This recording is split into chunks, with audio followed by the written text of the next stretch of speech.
fatigue. Autrement dit, elle ignore les indices que son corps lui fournit pour lui indiquer qu'elle abuse de ses forces. Elle ferme les yeux sur les émotions qui cherchent à lui signaler qu'elle n'en peut plus. Elle serre les dents et continue, emportée par l'importance de sa mission. Mais plus elle passe par-dessus sa fatigue, plus elle s'épuise, plus elle perd de son efficacité et plus les tâches qui sollicitent son attention deviennent pressantes. Elle est de plus en plus pressée, submergée, incapable d'arrêter le tourbillon dans lequel elle se débat en vain. Micheline se fait une fierté d'être si généreuse. Elle se considère comme très utile et ne se soucie pas de maintenir un équilibre entre le temps qu'elle consacre à ses propres besoins et celui où elle se met au service des autres. On remarque d'ailleurs facilement qu'elle fait la même chose avec sa famille et ses amis. Sa vie est au service des autres et elle ne voit pas l'importance de la réciprocité dans ses relations. Même si elle a parfois l'impression de se faire drainer par les demandes de tout le monde, elle continue de trouver qu'il est normal d'être celle qui donne toujours tout.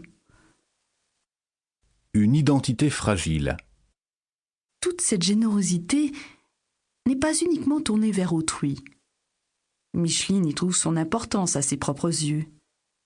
C'est par sa façon de donner et d'aider qu'elle se valorise. C'est aussi par là qu'elle définit qui elle est, le sens de sa vie. En somme, elle a besoin de donner sans compter pour donner un sens à sa vie et avoir une valeur à ses yeux. En fait, Micheline se définit par le besoin des autres. Plus on a besoin d'elle, plus sa valeur augmente et plus elle est certaine d'exister vraiment. Comme les besoins des autres ne sont jamais complètement comblés, comme il y a toujours de nouvelles personnes à aider, elle reste ainsi à l'abri de l'angoisse. Elle n'a pas besoin de se demander qui elle est. À quoi sert sa vie? C'est le besoin des autres qui répond pour elle à ces questions. Si elle cessait d'être indispensable, elle devrait trouver un autre sens à sa vie, d'autres critères pour s'évaluer, d'autres façons de se satisfaire. Un besoin mal identifié. Micheline est très appréciée dans son milieu de travail. On reconnaît souvent son efficacité, sa générosité, la qualité de l'aide qu'elle apporte. Ses collègues, ses supérieurs et ses clients sont ouvertement reconnaissants. Mais on dirait que ça ne l'atteint pas. Ces témoignages ne la touchent pas. Et à la maison, c'est la même chose.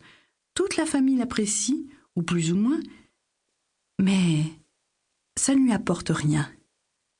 Sans le savoir, Micheline se trompe sur ce qu'elle recherche vraiment. Elle croit avoir besoin d'être appréciée pour la qualité de sa performance. Mais en fait, elle aurait besoin de se sentir aimée pour ce qu'elle est, tout simplement, sans avoir à faire de prouesses pour le métier. C'est comme si elle était affamée et qu'on lui donnait de l'eau. La faim est temporairement dissimulée, mais elle continue de s'affaiblir parce que son besoin réel ne reçoit aucune réponse adéquate. Micheline obtient toute la reconnaissance au monde, mais pas l'amour. C'est ce qui explique son manque d'énergie psychique.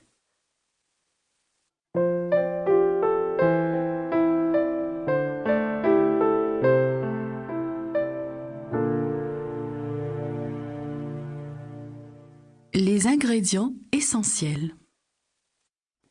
Comme dans toute recette, il ne suffit pas de prendre un ou deux des ingrédients pour obtenir le résultat visé. Il faut utiliser tous les ingrédients essentiels. On peut remplacer par des équivalents quelques ingrédients secondaires, mais si on fait trop de substitutions, le résultat ne ressemblera plus à ce qu'on cherchait à faire. Dans la recette infaillible de l'épuisement professionnel, j'ai dressé la liste de 8 ingrédients importants. Ils ont tendance à être tous présents chez des personnes qui tombent dans cette forme d'épuisement professionnel. Mais pour prévenir le pire, il est utile de savoir sur quoi il est le plus important d'agir.